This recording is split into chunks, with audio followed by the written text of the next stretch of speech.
Ladies and gentlemen, welcome to my classroom. Please have a seat anywhere you'd like. But before we get started with today's lesson, I'd like you to go ahead and put on your tinfoil hat because I think that there's something going on and we don't want anything getting through. Now, it might just be me, but ever since the CDC said it's okay to come back to work, all of these articles have been popping up all over the web. People have been talking about what they miss about the office. Having a proper workspace and 9 other things I miss about working in the office. I feel like Mashable probably made this person write this to get other people excited about coming back into the office, and it just seems like peer pressure. Like, oh, you don't miss that too because I miss that. Why don't you miss that? Number 1, having a proper dedicated workspace.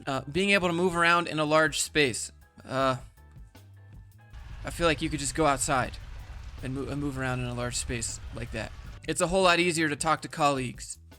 It depends on how much you like your colleagues, I guess. There's a clear separation between home and work. Not always. A lot of people say, I find myself working harder at home, working longer at home, and I can't just close my laptop and not do work anymore, whatever. Like, yeah, you can. Yeah, it's a boundary problem, not a work problem. People that work at offices take their work home with them all the time. So this is a boundary problem. Start work at 9, stop work at 5, close the laptop, don't answer any emails, phone calls, have some self-restraint. Number 6, the chance to run into someone.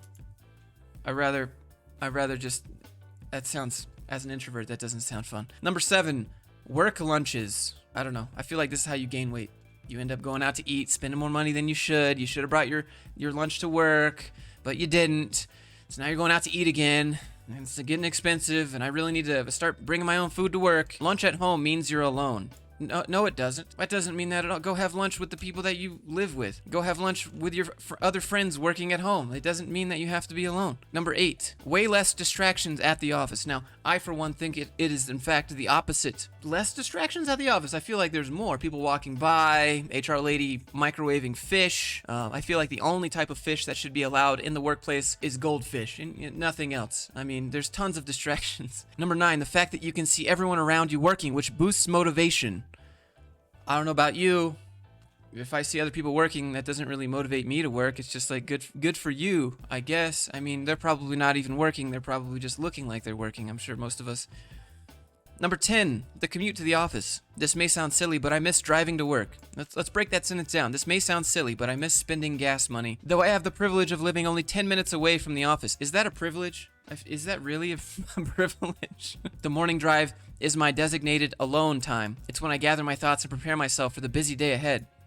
You can have designated alone time anyways. Again, these articles just seem very forced. Like they're really reaching for things like, this is what I miss. Do you really miss that? Because you could have that at home right now if you wanted to. Now, there's a good quote that says, all of these people excited about going back to the office are the reason why us people don't want to go back to the office. You know what I mean? Here's another one from Indeed. 50% of employees miss their commute. And you want to know how many people they did this study? It was like 808 people. They make it sound like everyone is in this boat.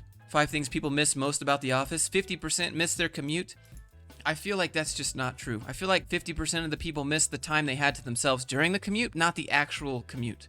Let's separate that out. Let's just see that for what it is. Number 2, 45% miss in-person meetings with their coworkers. Maybe if you're an extrovert. Number 3, 73% miss socializing in person. Okay, so you don't have to go to an office to socialize. Many workers also feel more connected to their company's culture when they're in the office that was designed to reflect the organization's mission and ideas. I don't feel like people go to work and are like, I really see how this open office reflects our mission and ideas. I don't feel like people really do that. When employees look around, they can see how their role fits into the organization as a whole. Not if you're employee number B40753 in a company full of like 20,000 people. Most people have no idea how their role impacts the organization. 72% of parents say they need to cut back on work to accommodate their children at home. Your children will appreciate that, and you will too when you're older, because there's always more work to do, and your children will remember the time that you stopped working to help them with their math homework. I still remember all the times my parents helped me. But this isn't a bad thing. We had to cut back on work. Okay, good. There's always going to be work there. This isn't a bad thing. Family should come first. 7 things we surprisingly miss. My coffee stop on the way in. I miss iced lattes a lot. Having a good chair. My dining room chair is not cutting it. So ask your company to pay for a new chair. Like, it's just, It's simple, really. Here's one that makes no sense. I missed the 4 flights of stairs I walked up and down multiple times throughout the day. Something about getting the blood pumping always helps me think through problems creatively. Do that at home. Just do some jumping jacks. Go outside. Do a run. Do some push-ups. Go to the gym at lunch. I don't understand why you have to make a commute for this. Here's another one. Not having to share my snacks. This sounds like a you problem. If someone's reaching for my fries, they're getting a fork through the hand. Lunch with coworkers. Happy hour after work. Happy hour after work is a trap. You're going to get intoxicated. You're not going to be able to make that commute home. You're going to stay at work longer. Not being 2 feet away from my kitchen, my office, I could steer away from the temptation. Just have some self-control. Where's the self-control and accountability? I not only miss my coworkers, most of us are connected, but working at the Empire State Plaza, I miss my morning crew, our security guards, blah, blah, blah, blah, blah. Like, your coworkers generally aren't your friends. They're just your coworkers. They're the competition that you have for promotion, honestly. And all your coworkers will probably never talk to you again when you move on to a different job, even though they say that they will. Very rarely will they actually do so. This has happened to me at every single job. And it's like, cool, dude, we'll be friends after. No one talked to me again.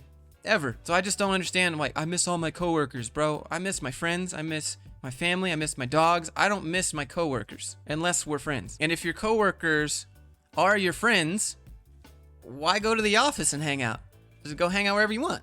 I miss just focusing on my work. My kids need a lot of help with their schoolwork. That sounds really selfish. Your kids need help with their schoolwork. Go spend time with your kids. What the hell is wrong with you? My kids need a lot of help. Okay, so go help your kids. Like, what? Why is that a bad thing? The well-stocked kitchen. There's so much more to snack on than I have here at home. Face-to-face interactions with other people other than my husband. Plus, I miss driving to work. Okay, so go for a drive. And then, number 2, go have some face-to-face interactions with your friends. Starbucks makes better coffee than my husband does. Haha, my husband sucks at making coffee, so I'm gonna spend our money to go buy coffee at Starbucks. And, like, come on. I feel like boomer CEOs see these articles and then they go, oh, our employees do miss coming into the office. I knew they hated working from home all along. They were just too afraid to tell me. All right, make them come in. They see just a couple people saying, yeah, I miss the office. And they assume everyone misses the office. And then everyone's pushing everyone else. Well, you don't miss hanging out with us? And they try to guilt trip you. You don't miss face-to-face interactions. You don't miss the snack room. You don't miss the cubicle. You don't miss your drive to work. No. People like me don't. If you do, hey, great, more power to you. You do you. Just don't make me come in. And don't guilt trip me for when I don't want to. Anyways, that's all I got for you today. I think it's okay to take off your tinfoil hat now. And if you enjoyed the video, leave a like, click subscribe. Some links in the description if you'd like to support the channel. See you guys in the next one.